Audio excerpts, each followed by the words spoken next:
Sizin kafanızda diz çöküp yalvarırım. Haşillah balama destek olun. Balamı çaresiz koymayın. Beni çaresiz koymayın.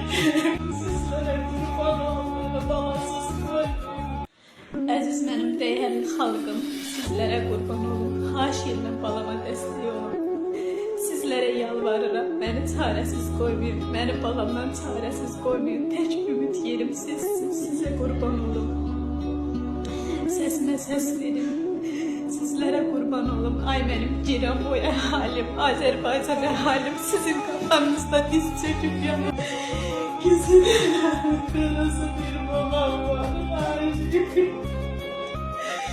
Babama diz kıyımın sizlere yalvarırım. Kafanızda diz çöküp balamı klas edeyim.